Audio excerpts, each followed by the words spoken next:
Mesdames, Messieurs, très heureux de vous retrouver dans ce 13h au Bénin. Voici pour vous le sommaire. Les honorables députés Barthélémy Kassa, Théophile Umpo et Fioto Jeanne Kanati reconnaissent le rôle qu'ont joué les militants et sympathisants à la base. Ils ont organisé ce week-end une séance pour témoigner leur gratitude et reconnaissance à leurs militants de la commune de Boukoumbe qui ont permis au bloc républicain de rafler 3 sièges sur 4 dans la 3e circonscription électorale. Et puis ensuite, après le lancement officiel de la télévision numérique terrestre, les décodeurs sont en mode promo et le public est déjà conquis. Les décodeurs de la télévision numérique terrestre sont déjà en vente. C'est ce dimanche qu'a démarré la distribution officielle de ces décodeurs et puis accessoires de la TNT dans Cotonou et puis environ. Ensuite, la purification générale d'Abomey-Calavi et de tout le Bénin s'est achevée. L'événement s'est refermé avec les rituels de captation des mauvais esprits. À l'origine des malheurs récurrents, les descendants des différentes collectivités ont répondu massivement ce dimanche à l'appel de ce devoir ancestral, et comme à toutes les autres étapes.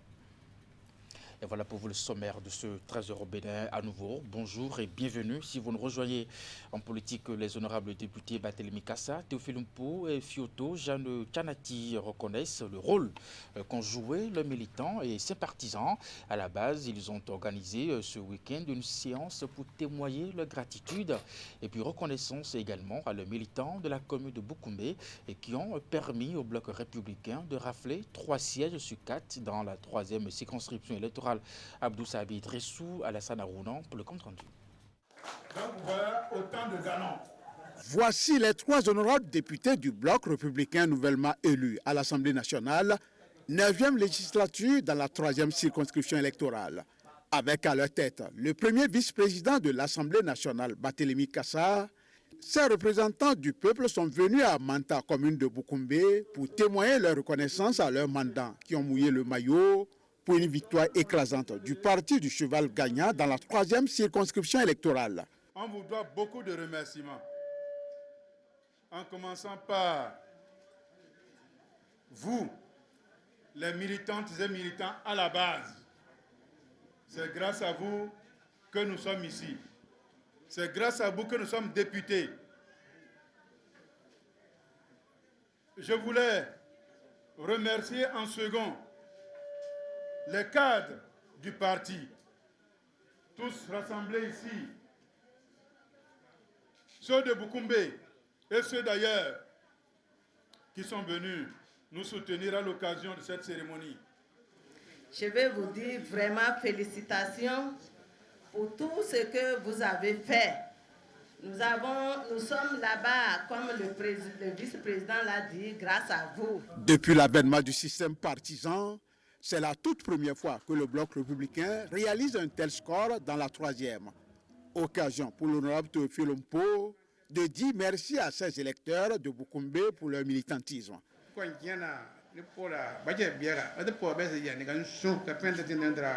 Dans un langage franc et direct, le gouverneur de la Pendjari va expliquer à l'assistance fortement mobilisée pour la circonstance le rôle et la mission assignée au premier vice-président de l'Assemblée nationale. Moi, Kassa,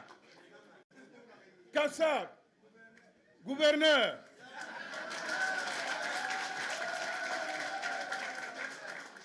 premier vice-président, ça veut dire quoi? Ça veut dire adjoint à la 2e personnalité de l'État. C'est ça. Quand Talon est ici, Talata ailleurs. Pour faire aussi le pouvoir. Quand Vlavonu, 2e est ici, Kassa est ailleurs pour faire le pouvoir. Désormais, avec Talon, c'est vrai que c'est mon ami, on arrive à causer, mais maintenant on cause avec le pouvoir en plus. Donc, est-ce qu'avec cette position-là, Boukoumbe va manquer quoi encore?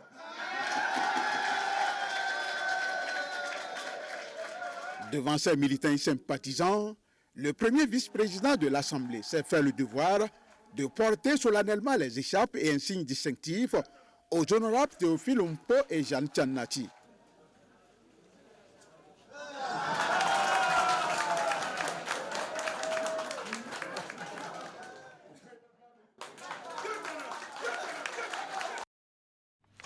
La salle de délibération de la mairie de Djougou a servi de cadre pour le lancement d'un projet novateur au profit des agriculteurs et puis éleveurs des communes de Djougou, Ouaké, Kopargo et Malanville. Il s'agit en clair du projet de renforcement de la résilience des communautés agricoles des zones frontalières exposées aux effets néfastes des changements climatiques. Ce projet est l'expression de la volonté du gouvernement de lutter contre la précarité, à mobiliser les différents acteurs de sa mise en œuvre. Alassane Arounan, Abdou Sabi Idrissou, nous font ici le point de cette cérémonie présidée par le ministre de l'Agriculture, Gaston Dossoui, qui avait à ses côtés le représentant résident de PNUD et le chef de la coopération de l'ambassade de Belgique. Les images.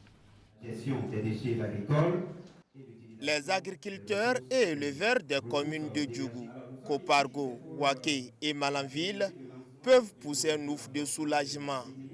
Ils disposent désormais d'un projet pour booster leurs différentes activités génératrices de revenus. Il s'agit du projet de renforcement de la résilience des communautés agricoles des zones frontalières face aux effets néfastes des changements climatiques. Un projet dont les bénéficiaires découvrent ses enjeux à Djougou.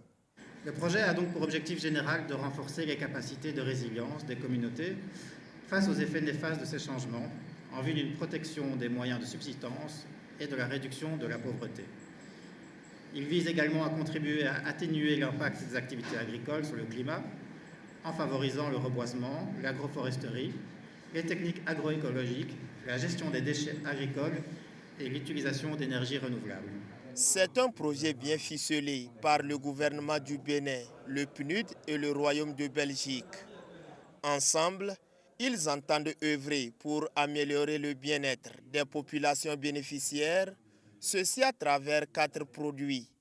Le premier, c'est les acteurs institutionnels et les communautés à la base accèdent à des renforcements de capacités en matière de stratégie d'adaptation et de résilience au changement climatique. Deuxième produit, les communautés bénéficiaires disposent d'infrastructures socio-communautaires de résilience au changement climatique dans les secteurs agricoles et des ressources en eau, leur facilitant la mise en œuvre des stratégies d'adaptation, de résilience et d'atténuation au changement climatique. Le troisième produit, les jeunes et les femmes des communes cibles ont amélioré donc leurs revenus par le biais d'activités génératrices de revenus. Quatrième et dernier produit, les clusters positionnés sur l'intégration agriculture-élevage sont renforcés en vue de l'augmentation de la production et pour faciliter donc la mise en marché de leur production. L'atteinte des résultats de ce projet préoccupe à plus d'un titre le ministre de l'Agriculture qui invite chaque acteur à jouer convenablement sa partition. La première chose que j'ai à vous demander, c'est de prendre ce recueil-là, commune par commune, et de traduire dans la langue locale. Vérifiez, traduisez, diffusez. Je voudrais que chacun de nous se mette dans la peau de serviteur des communautés. Vous n'êtes pas les dieux des paysans, mais vous devez donner un peu de ce que vous avez appris à faire pour que ces communautés sortent de la précarité. Pour constater de visu l'évolution des travaux de réalisation de la retenue d'eau prévue dans le cadre de ce projet, les hôtes du jour ont fait une descente à Goumahou, dans la commune de Kopargo. L'ONG Juste Impact a organisé ce week-end une start-up DI au profit des projets porteurs, des projets à impact social. Il s'agit d'une initiative de promotion des projets innovants dont le thème est intitulé « Le numérique au service du écosystème au Bénin ». Implication de la jeunesse, la compétition a eu lieu à l'hôtel du Lac à Cotonou. Voici le reportage. 25 projets sont présentés au débat à ce jury de spécialistes des nouvelles technologies et d'investisseurs. Il s'agit des projets innovants retenus pour la Startup Day de l'ONG Just Impact. L'impact recherché ici est dans le secteur de l'environnement. Dans l'intention d'accompagner les initiatives du gouvernement et aussi de faire quelque chose de très innovant, le gouvernement actuel prône pour la valorisation du tourisme d'abord, le numérique aussi. Et nous avons aussi constaté que ce sont des secteurs porteurs qui peuvent contribuer à la croissance économique du Bénin. L'objectif, c'est de retenir les 3 meilleurs projets à accompagner. Pour ce faire, les organisateurs ont associé plusieurs partenaires, dont principalement Enabel. Alors nous sommes accompagnés par le projet DigiBoost de Enabel Bénin qui opte pour la croissance de l'économie numérique ici au Bénin, vu que notre thème est basé sur le numérique au service de l'écotourisme béninois. Après un premier pitch, les 10 meilleurs sont retenus. Ceux-ci ont à nouveau planché pour la sélection finale. Mais le jury de son côté s'est déjà fait une idée sur les différents candidats. Ce qui est important ici, ce n'est pas tant le meilleur projet, mais c'est quels sont les projets qui sont demain les plus intéressants pour le Bénin. Et je pense que vraiment, ça va être un peu difficile de pouvoir se dire qu'il y a un projet qui est moins intéressant, parce que chacun a été chercher.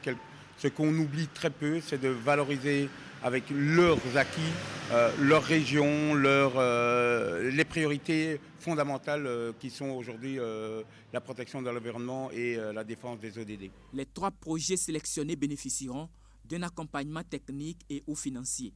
Faut-il le souligner, les participants ont également eu droit à des formations pour bien conduire leurs projets. Remise officielle de matériel au site, recherche et développement de Povidi, Zouzouvu et puis Eglimé de l'Institut national de recherche agricole INRAB par le projet Taïra, entendé transition agroécologique par la recherche agricole mise en œuvre par Enabel au Bénin. Le matériel est composé de motos, d'ordinateurs portatifs, d'imprimantes, de projecteurs et autres estimés à plus de 11 millions de francs CFA. L'objectif est d'améliorer le travail des responsables des 3 sites RD. La cérémonie qui a connu la présence des différents acteurs concernés s'est déroulée ce vendredi dernier dans la salle de réunion du Centre de recherche agricole Sud, basé à Niaouli, dans l'arrondissement d'Atogon, commune d'Aladar. Voici le compte rendu. Un important lot de matériel informatique et mobilier au profit de 3 sites recherche-développement de Povidi, Zouzouvu et d'Eglimé de l'Institut national de recherche agricole INRAB.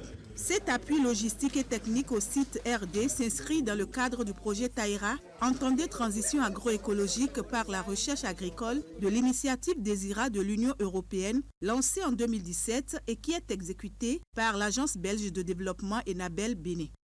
C'est le lieu de remercier très sincèrement les responsables du projet Taïra et Enabel pour cet appui logistique qui permettra aux techniciens des sites RD de jouer efficacement leur rôle d'accompagnement et de mise en œuvre des activités de recherche sur les sites RD, ainsi que l'animation des plateformes d'innovation mises en place par le projet Taïra. L'objectif de ce projet est d'identifier et d'expérimenter des innovations agroécologiques au profit des systèmes d'exploitation risicole et maraîchère au Bénin pour renforcer la capacité de l'agriculture familiale face aux effets du changement climatique. Le matériel composé de 4 ordinateurs, 3 motos, 3 imprimantes, 3 vidéoprojecteurs, 3 écrans de projection, 3 GPS, 3 pluviomètres électroniques et autres est évalué à près de 12 millions de francs CFA. Ce don du projet Taïra, mis en œuvre par Enabel, permettra ainsi de redynamiser les sites de recherche et développement pour une meilleure visibilité et efficacité dans leur intervention. Avec ces matériels, il est attendu que les responsables des sites améliorent leur travail en mobilisant les autres acteurs, notamment les partenaires, les universités, l'ATDA, les mairies, le CCRB et le FENOMA, autour de la recherche des innovations agroécologiques au profit des producteurs en général et ceux du système risicole et maraîcher en particulier. La cérémonie d'aujourd'hui est donc pour moi une célébration de la collaboration entre le projet Taïra et l'INRAB. Ces matériels permettront sans aucun doute d'assurer efficacement la conduite, le suivi et l'accompagnement des acteurs impliqués dans la mise en œuvre des activités de recherche au niveau de ces sites en milieu réel. Je voudrais aussi vous rassurer de la disponibilité de l'INRAB à vous accompagner durant toute la durée du projet pour l'atteinte des objectifs et des résultats attendus du projet Taïra et pour une meilleure valorisation des acquis de recherche. La recherche est indispensable pour le développement en général et le secteur agricole en particulier. L'INRAB dispose de 23 sites RD, dont 10 sont sous la tutelle du Centre de recherche agricole Sud, CRA Sud. Un protocole d'entente a été signé le 24 août 2022 entre le projet Taïra et l'INRAB pour la mise en œuvre des activités. Cette dotation en matériel est appréciée à sa juste valeur par les bénéficiaires. On dit souvent une mission des moyens. Et les moyens sont venus à temps pour la campagne qui démarre bientôt. Et nous sommes très heureux et très contents parce qu'on a besoin de ces outils pour le bon fonctionnement de nos sites de recherche.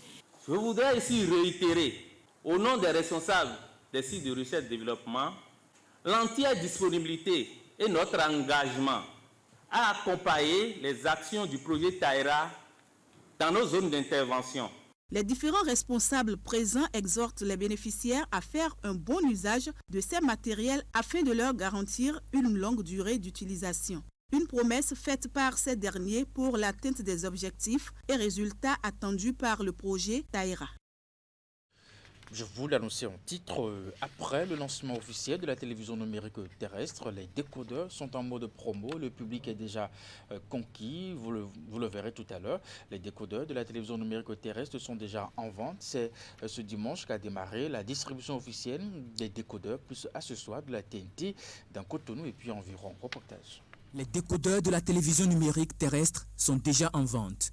C'est ce dimanche qu'a démarré la distribution officielle des décodeurs et accessoires de la TNT. Après le lancement officiel de cette révolution, les décodeurs sont en mode promo et le public est déjà conquis. Tout le plaisir était pour moi d'acheter TNT pour que désormais je puisse continuer par voir Canal 3. Le journal, je le suis parfaitement et les émissions de sport. Cette opération de vente a démarré par une caravane dans la ville de Cotonou pour chuter à la plage de Fidjosé dans une ambiance festive.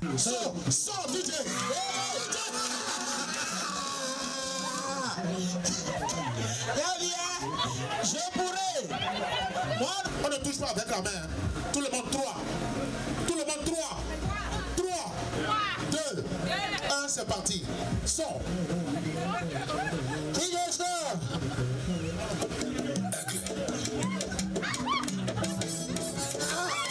Les avantages de la TNT, le prix du décodeur sont portés à l'attention du public. L'équipement est vendu à 18 000.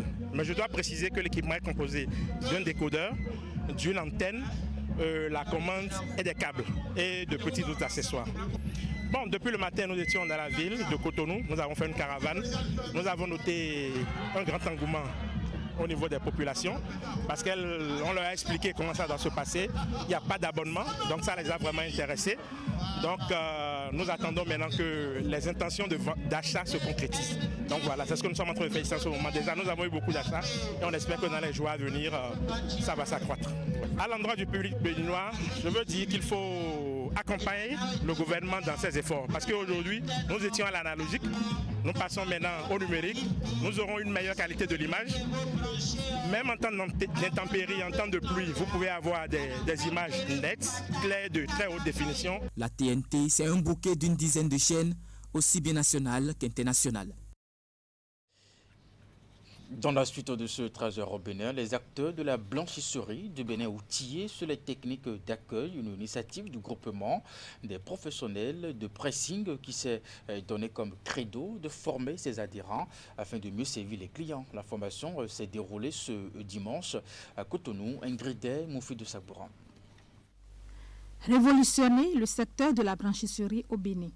Ainsi se décline l'objectif du groupement des professionnels de pressing qui a initié une série de formations au profit des acteurs de ce secteur d'activité.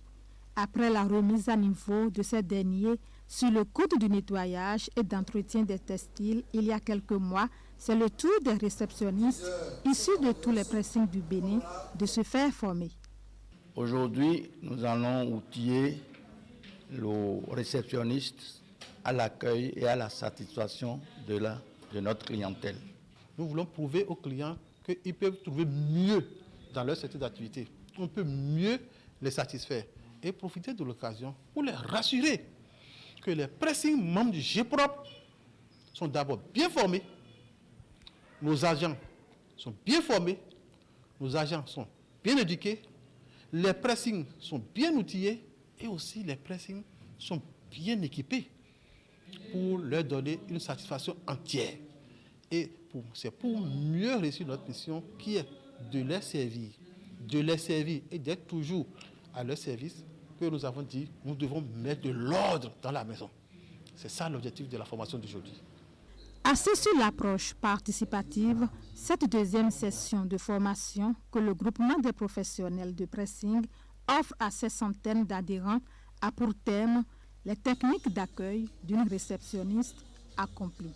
C'est une formation qui nous permet, nous en tant que réceptionnistes, de savoir comment accueillir les clients pour pouvoir donner une bonne image de notre société. Les attentes par rapport à la formation, c'est de mieux savoir comment accueillir les clients et comment écouter les clients, comment aborder les clients face à leurs suggestions et aussi comment permettre aux clients de plus connaître nos prestations. Plusieurs autres sous-thèmes ont meublé cette séance de formation qui s'est achevée par la remise d'attestations aux participants, suivie de la lecture et de la remise de la charte client aux promoteurs de pressing.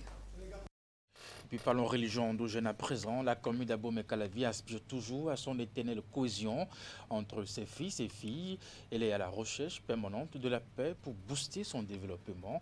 Pour coller à cela, la purification de la commune est en cours à travers les cérémonies dites Tokweple qui a commencé samedi pour conjurer les mauvais sorts. Voici les images. Ce sont des cérémonies de purification de la plus peuplée des communes du Bénin qu'organisent les hauts dignitaires à travers Abomey-Calavi. Elles consistent à conjurer les mauvais esprits, les mauvais sorts et réunissent autorités communales, parlementaires autour de l'initiative. C'est une cérémonie traditionnelle qui existait depuis des siècles. Il y a une périodicité de 3 ans, 5 ans, 7 ans, voire même 10 ans. Compte tenu d'un certain nombre de contingences, la consultation du FA nous a révélé qu'il faut y aller le plus tôt. Et avec l'appui des hautes autorités, du maire de la commune d'Abomey-Calavi, du président de la République, des parlementaires, tous ont contribué à la réalisation de l'appareil judiciaire, tous ont contribué à la réalisation de cette cérémonie. Nous sommes tous unis pour accompagner nos hauts dignitaires afin que la paix puisse regagner et que les mauvais sorts soient conjurés. Tout ceci pour le bonheur et le développement harmonieux de la commune d'Abomey-Calavi et de tout le Bénin en général. Outre l'intention de prier pour la paix, le développement de la commune est sur toutes les lèvres. Et nombre de personnes présentes aux cérémonies sont unanimes sur la question du développement. Nous devons nous retrouver quand même pour voir le développement de notre commune, le développement de notre arrondissement et pourquoi pas le développement de la 6e circonscription électorale. Et les hauts dignitaires et culturels de la commune d'Abomey-Calavi, surtout le président de l'arrondissement central de Calavi, ont initié la présente cérémonie. Et je pense que juste après ça, les conséquences seront que vous aurez la paix, la concorde au sein de notre société Abomey-Calavi. Il y a 10 ans, se sont tenus les derniers actes de purification. Les fils et filles d'Abomey-Calavi pensent qu'il faut en organiser régulièrement pour le bonheur de la commune. Contrairement à ce que beaucoup de gens disent, que Calavi n'en a plus et que Calavi est devenue une ville cosmopolite, il est de temps en temps utile qu'on rappelle qu'on a une identité, comme toutes les communes d'ailleurs du Bénin. C'est une joie, une opportunité pour nous de participer à ça et pour demander aux membres de nos ancêtres de nous accompagner pour que Calavi soit un indivisible. Plusieurs rituels sont prévus dans le cadre de cette purification. C'est le cas ici, lieu de dévotion à toutes les divinités. Puis, la purification des pieds dans le lac Nokoué. Et pour finir, cette cérémonie de Topikplo, la purification générale d'Abomey-Calavi et de tout le Bénin, s'est achevée. L'événement s'est refermé avec les rituels de captation des mauvais esprits à l'origine des malheurs récurrents. Les descendants des différentes collectivités ont répondu massivement ce dimanche à l'appel de ce devoir ancestral, comme à toutes les autres étapes. Reportage de William Cliquant, Rachidi Soubirou. Esplanade intérieure du temple central d'Isouronto à Abomey-Calavi. Des mouvements de ce genre, il y en a eu toute cette matinée et l'après-midi durant ici. Mauvais sort, sortilèges, malheurs et fléaux sont ainsi captés par les divinités pour être mis hors de cité.